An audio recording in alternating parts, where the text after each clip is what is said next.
Hi, first grade. We're looking at the King of Spring today, and these are some different sight words that we're going to focus on. They're the words one, there, they, where, were. Try them by yourself.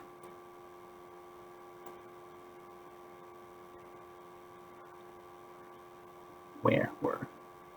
Okay, here we go. Where? Oh, where did my candy bar go?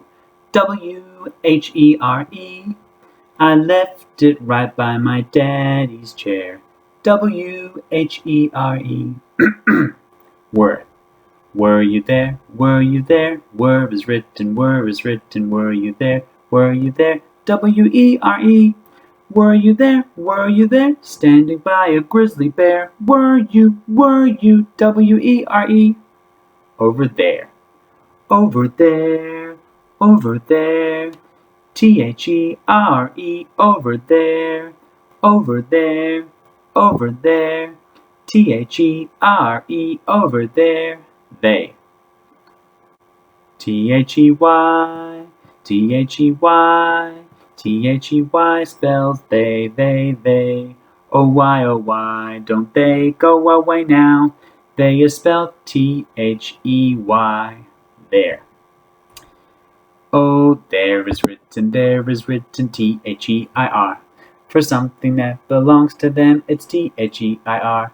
Like it's their dolly, it's their house, or maybe it's their car. For something that belongs to them, it's T-H-E-I-R. One. Get your finger ready. One finger, one thumb, keep moving. O-N-E, keep moving. O-N-E, keep moving. And we'll all spell number one. Finger solo.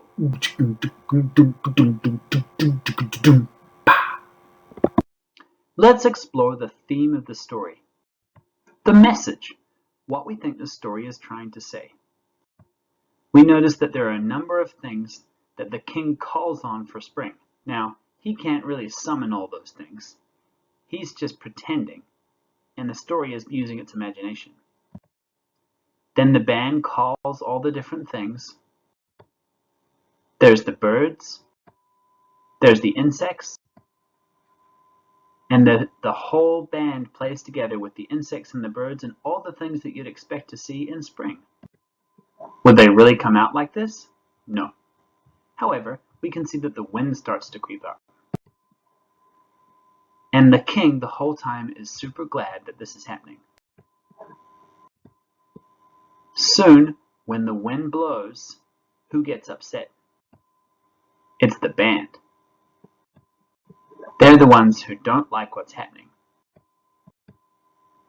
But the king, his reaction is fantastic, fantastic. The king sang along with the blustering, gusting spring sing-song. Why was he not concerned? Because he recognized this is spring, and spring is full of unexpected things. He uses the word offerings. The lock on the royal roost was sprung. The robins lifted up on flapping wings one by one. The lid on the royal insect box was lifted, and from it hundreds of fluttering insects drifted. Then there was the bang of a drum. The clarinets and trumpets and insects began to hum. Now they haven't put this stanza into perfect timing, but you can still see that the end of each line rhymes with the next line. So there's a pattern to it. And as you go through this, there's a couple of questions to ask. What can you tell is happening with the insects? The lid on the royal insect box was lifted, and from it hundreds of fluttering insects drifted. What happened?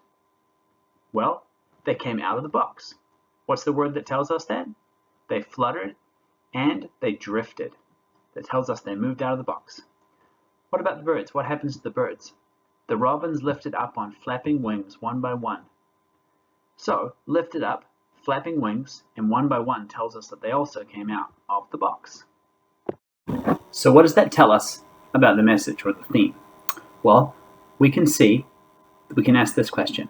What can you learn from the king's reaction to the wind? My opinion is he welcomed all the different parts of spring. What's my evidence for that? Well, we see that he wasn't upset when the wind came.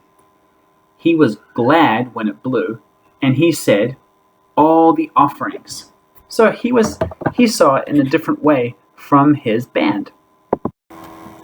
In this story, you're going to see a lot of punctuation that's important to read along with the words. It's just as important. Question marks, we know, change the sound of a sentence. So we've got question mark, exclamation, period, comma, speech marks, and then ellipsis. They all mean and do different things in reading. Look at this, for instance. It says, "It is spring," the king said. I see two different kinds of punctuation here. Actually, three. We have the speech marks. Did you notice that? The exclamation and the period. This is where we stop talking. That one's pretty easy. This here changes the whole sound of this sentence up to this point. So you say, "It is spring," the king said. You don't need to say this with exclamation, because this is where the exclamation ends. It changes just this sentence. Now, how do we know someone's speaking? Because there's the beginning quotation marks. There's the ending quotation marks. This part is where they speak. Let's look at the second sentence, these two lines. "But as the song got stronger, so did the wind." I see a comma here. That means it's a pause. So we say it like this. But as the song got stronger, so did the wind. We don't stop, but we pause. I see an ellipsis here. That's trying to build anticipation to get you thinking, what's coming next? You might even use it like this. What's coming next? The royal band's hats were picked up. Remember when the royal band's hats suddenly came off from the wind? Well, here I see a punctuation mark. It's an apostrophe. So we go B-A-N-D apostrophe S. What does this mean here? An apostrophe can mean different things in different places. But right here, what the apostrophe means is the hats belong to the band. It's the band's hats. The hats belong to the band. Did you notice any other pieces of punctuation in the story? Okay, first graders, now it's time for you to go and read The King of Spring by yourself. Happy reading!